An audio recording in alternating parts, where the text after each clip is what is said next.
¿Qué tal, amigos y amigas de Antofagasta Televisión? Bienvenidos a una nueva entrevista. En esta ocasión nos encontramos junto al rector de la Universidad de Antofagasta, Luis Alberto Loyola, a quien le damos la más cordial bienvenida. Rector, ¿cómo está? Bienvenido.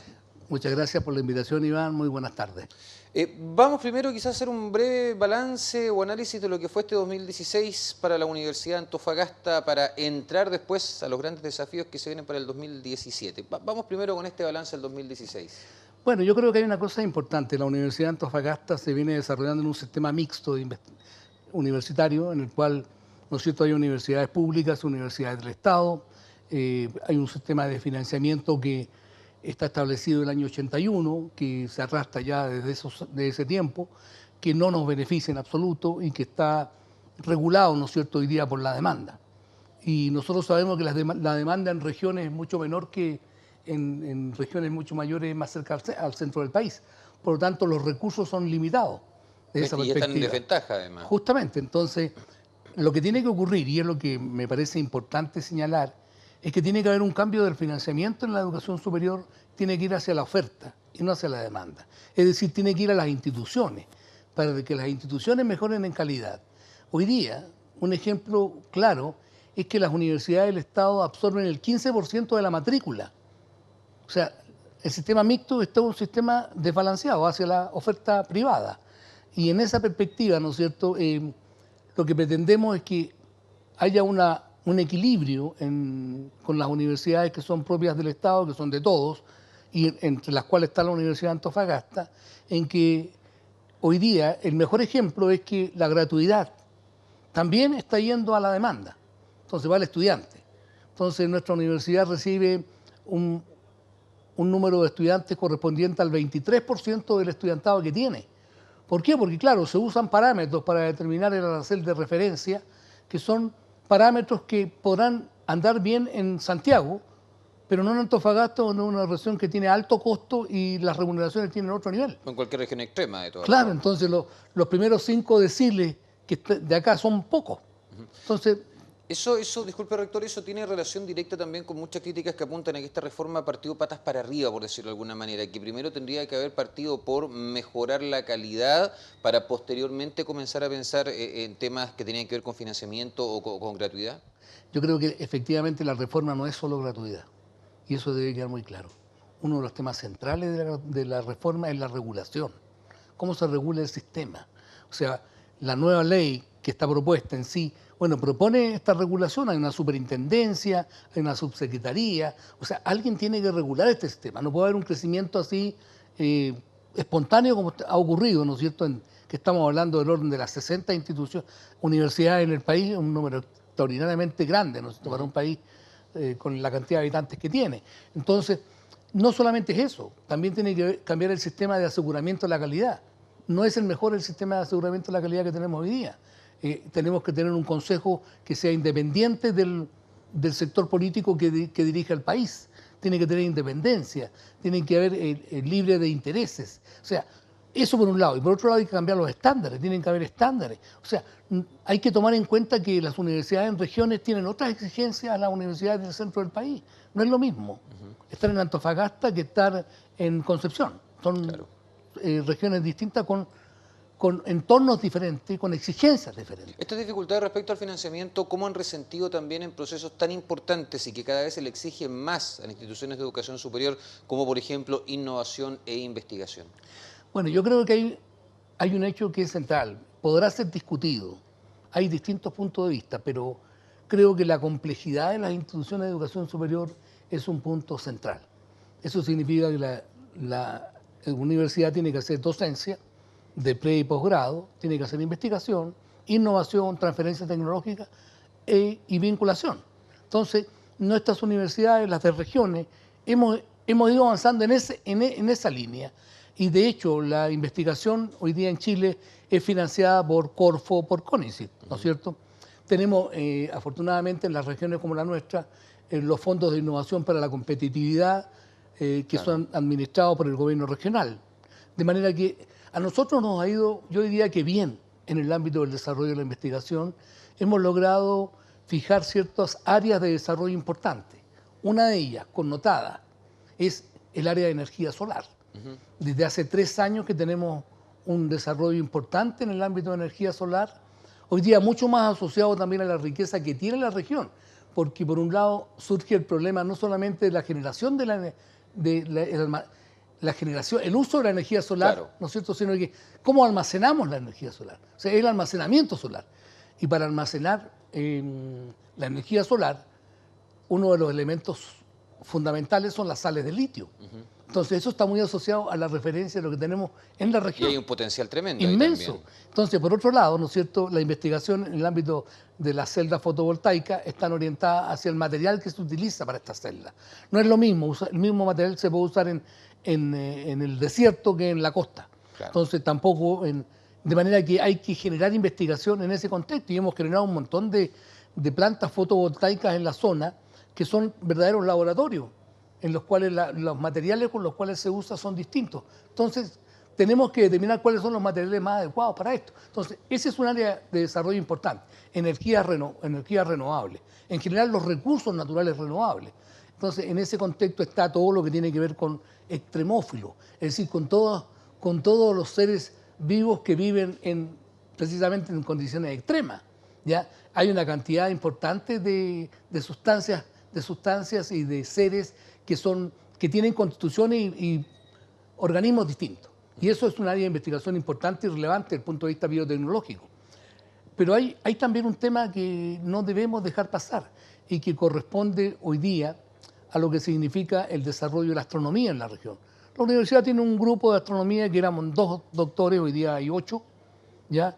Y está el primer centro astronómico estatal, público, y se ha tomado como un centro importante para vincular al niño con la ciencia a través de la astronomía. Entonces, uno habla de ciertos focos importantes de la universidad en ese ámbito.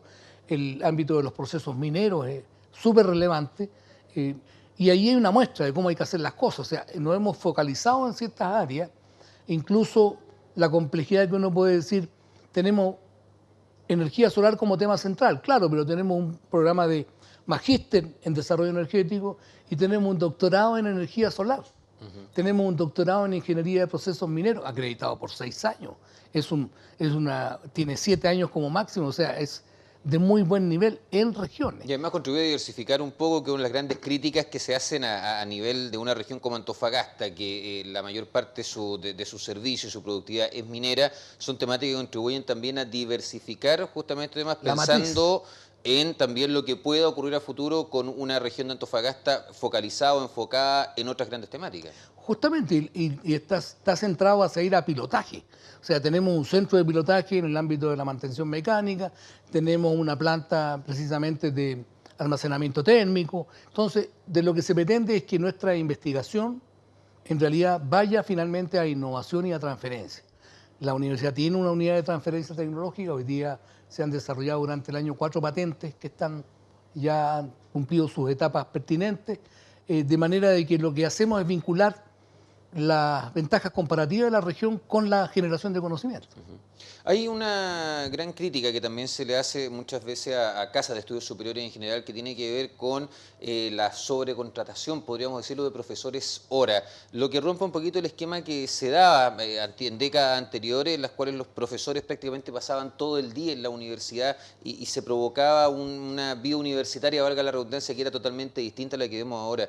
¿Cómo se está trabajando también en recuperar esa vida universitaria que puede incidir muy favorablemente desde diferentes puntos de vista, también en mejorar la calidad de la educación que muchas instituciones de educación superior, sobre todo estatales, están entregando? Yo creo que hay un tema que es central. Años atrás hablábamos, ¿no es cierto?, de la calidad de la educación y nos preocupábamos del estudiante cuando estaba en la universidad. Hoy día tenemos que preocuparnos del estudiante antes de que llegue a la universidad. Entonces hoy día hay programas como el PASE, como el propedéutico, que se preocupan de mejorar el acceso a la institución. Pero una vez que llegue el estudiante hay que mejorar sus competencias. Entonces viene el proceso precisamente de adaptación a la universidad y enseguida el seguimiento de él para que pueda tener éxito en el término de su carrera. O sea, nos preocupamos antes, durante y cuando termina. Y también nos preocupamos después porque tenemos la vinculación con los egresados. De manera de que hoy día, en ese contexto, el estudiante, hay mucho mayor preocupación porque el estudiante que ingresa finalice sus estudios. Y esa es una diferencia importante entre las universidades públicas y las universidades que no son públicas. ¿Por qué? La tasa de retención de nuestras universidades es alta, comparativamente con universidades privadas que tienen tasas de retención muy bajas. Eso significa que un estudiante, que de 100 estudiantes que ingresan en nuestra universidad, de 10, 8 terminan. En cambio, en otras universidades de 10 terminan 4. Entonces, yo creo que eso es una materia importante de saber, de determinar cuál es el desempeño universitario. Pero aquí hay un elemento central, que es que nosotros lo que tratamos no solamente de formar profesionales, tratamos de formar personas. Y en eso estamos mejorando los ambientes internos dentro de la universidad, los beneficios que los estudiantes tienen, las posibilidades que tienen ellos de hacer actividades extraescolares, digamos así, entre comillas, deporte, cultura, arte, ¿no es cierto? Entonces, conjuntos folclóricos, orquesta de cámara. Además que con eso hemos avanzado muchísimo al crear 2 licenciaturas en arte que son importantes, artes musicales y arte escénica. Entonces, esto va dando un ambiente a la universidad distinto al que teníamos años Pero también atrás. son muy importantes los profesores. Justamente. ¿Cuándo se va a empezar a trabajar también en terminar con esto de los profesores horas, que también es una de las Justamente. grandes críticas que se hace al sistema? Claro, yo creo que tú has apuntado un tema súper relevante. Y en eso lo que tiene que ver es el financiamiento de las universidades. Las universidades tenemos que tender a tener una cantidad de profesores horas menores, pero para los cuales necesitamos que el Estado se preocupe de inyectar los recursos necesarios para que podamos tener entonces plantas académicas mucho mayores que las que tenemos hoy día. ¿Ya? Pero lo que sí ha sido importante y cambio es la calidad del docente. Hoy día la Universidad de Antofagasta está hablando de 280 académicos jornada completa, de los cuales el 50% tiene grado de doctor. Eso no lo teníamos hace 6 años atrás. Claro. La cantidad de resultados en investigación se han cuadruplicado desde hace 6 años a la fecha. Entonces, el desempeño universitario ha ido mejorando. Por último, rector, una pregunta doble. ¿Qué piensa de los resultados de la PSU este año a nivel regional? Para algunos bastante magros, otros hacen otras lecturas. Y por otra parte, ¿hasta cuándo también Chile va a ser un país que prácticamente concientice a los niños a que el único objetivo en la vida es llegar a la universidad, siendo que también hay que potenciar otras alternativas que pueden ser igualmente redituables o favorables para cumplir justamente con las distintas intereses que pueda tener una persona y sacarnos un poquito esa necesidad o esa obligación de tener que llegar a la universidad, porque si no uno no es nada? No desmerezco las universidades, Por pero supuesto. estamos en una situación en la cual eso se ha convertido casi en una meta y se han dejado de lado otras alternativas académicas o laborales que pueden ser también sumamente enriquecedoras. Yo creo que el problema que tú acabas de plantear es sumamente importante. Y yo creo que hay que analizarlo de 2 puntos de vista. El primero de ellos es que tenemos que mejorar en Chile la formación de profesores. Para eso, afortunadamente, el Ministerio de Educación ha creado un fondo para formación inicial docente. Es decir, que tenemos que mejorar la formación del docente, del profesor. No hay un modelo en Chile que represente cuál es el modelo de formación de los profesores. Bueno, con este convenio de desempeño que tenemos las universidades estatales, vamos a tener un modelo general para el país de formación de profesores, en que haya participación del estudiante y que haya participación también del profesor que trabaja en el sistema. Es decir, mucha importancia a la práctica del estudiante. Entonces, en ese contexto hay que desarrollar y me refiero por qué es importante la formación de profesores, porque la gran diferencia que vemos hoy día en la PSU y en cualquier prueba de selección que hagamos es la diferencia entre la educación municipalizada y la que no es municipalizada. Entonces, los colegios municipales tienen muy poco desarrollo desde el punto de vista de la calidad, porque no tienen tampoco el personal adecuado, ni el personal mismo ha sido valorado. O sea, hay que valorar el profesor en este país. Se perdió la valoración del profesor. Años atrás, ser un profesor era ser precisamente una autoridad en la ciudad. De un médico, de un abogado. Yo estudié en el Liceo de Hombres y la verdad es que los profesores del liceo fueron después los profesores de la universidad. Entonces, por un lado hay que abordar el problema con el punto de vista de la educación escolar. Es súper relevante y en eso la formación de profesores es fundamental. Pero segundo, si lo asociamos con la Ley de Educación Superior, lo que la ley tiene que contener es el marco de cualificaciones. O sea, fijar cuál es el nivel de calificación de las distintas profesiones. O sea, profesiones por ejemplo, grados técnicos. El técnico a nivel superior.